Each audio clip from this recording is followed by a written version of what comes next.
This is the first day presentation of section 4.5, writing linear equations for parallel and perpendicular lines.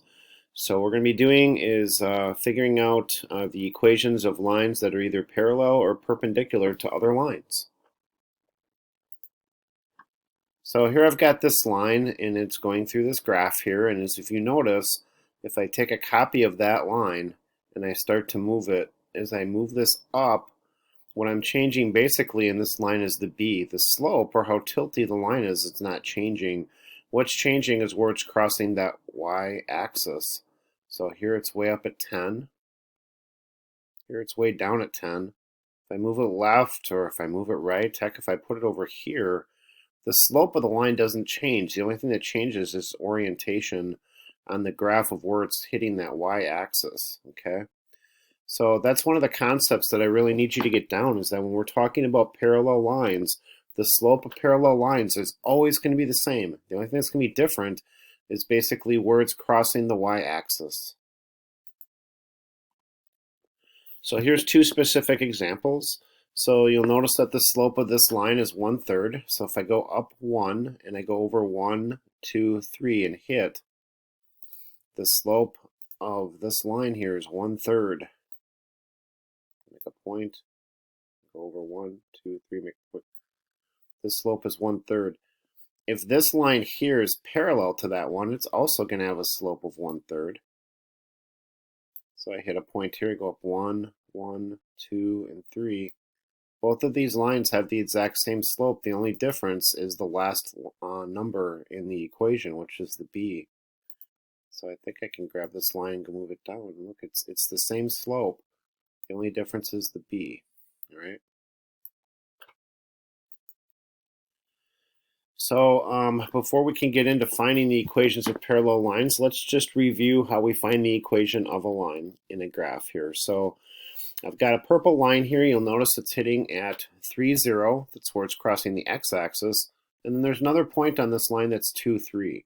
So the first thing I need to do to figure out the equation of this purple line is find the slope.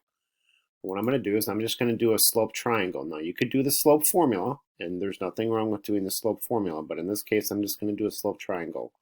So I'm going to go up 1, 2, 3, so it's 3 spots going up, and then I move over 1 spot to the left of -1. So that slope is going to be 3 over -1, and 3 over -1 is -3. So the slope of this purple line is -3.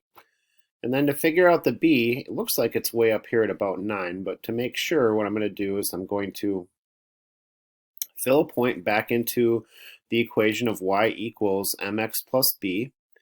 And I'm either going to pick this point or I'm going to pick this point. Well, 3, 0 is a lot easier point to use.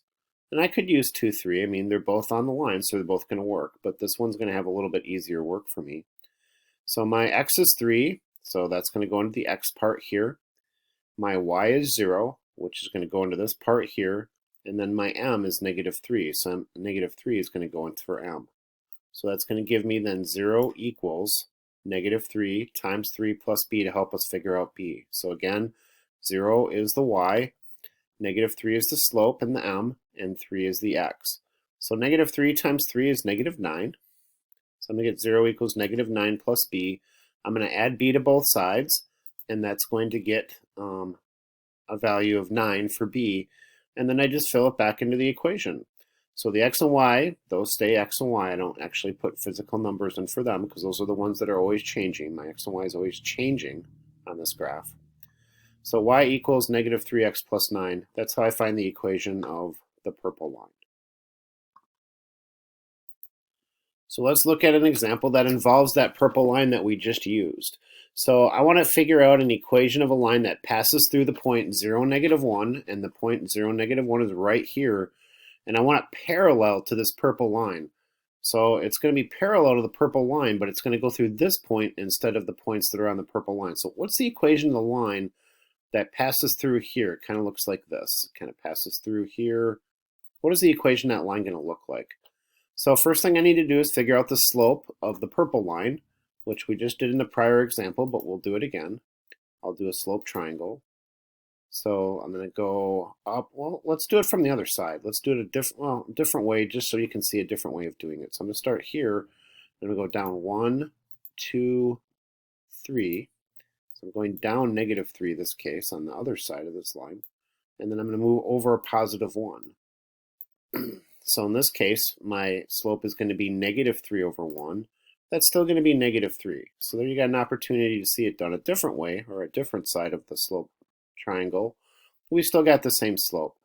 Now for the point, we don't have a choice. The only point we can use is this one, because this is the only point we know that is parallel to the purple line. So I have to use the point 0, -1. So 0 is going to be my x, -1 is going to be my y, and -3 is going to be my m, or my slope. So I just fill the point in. So again, -1 is my y, 0 is my x, -3 is my slope. So -1 equals -3 times 0 plus b. Well, -3 times 0, anything times 0 is 0, so that's just going to become 0. And then the 0 will go away, and my b is -1. And as you can see, that's what it should be. It's crossing the y-axis at -1. So there might be some of you who would have been like, well, okay, if I know the slope is -3 and I see it's already hitting the y-axis at -1, I already know the equation. You can do that. That's great. So I just fill this back into the equation then. So then y equals -3 minus 1. And here I can draw the parallel line here. So this has the same slope as the other one, except this is y equals -3 minus 1. So the b is at -1 instead of the b being way up here at 9. So that's how we do this type of problem. So let's do one now where we don't see the graph. So this one here, I'm just giving you the equation, y equals 2x plus 2. And I want an equation of a line that is parallel to y equals 2x plus 2. And it goes to the point -1, 3. So this is a really easy problem to do. We already know what the slope is. The slope of this line is given. The slope right here is going to be 2.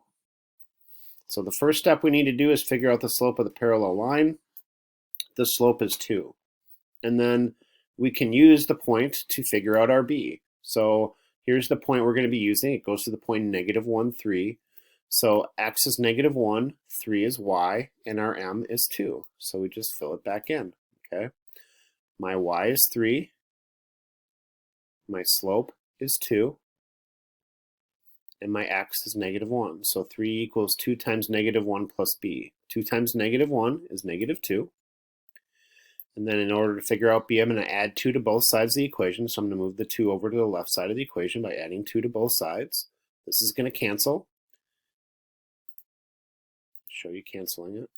And then my b is going to be 5. So then I can fill it back into the equation. My slope is 2. My b is 5. So this can be y equals 2x plus 5.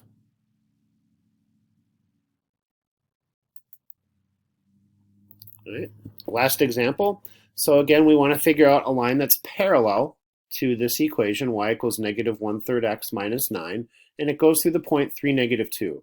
So first thing we got to do is figure out what's our slope. Well, our slope is going to be right here. Our slope is -1/3. You're going to be like, oh no, it's a fraction. It's the worst thing ever. But it's not.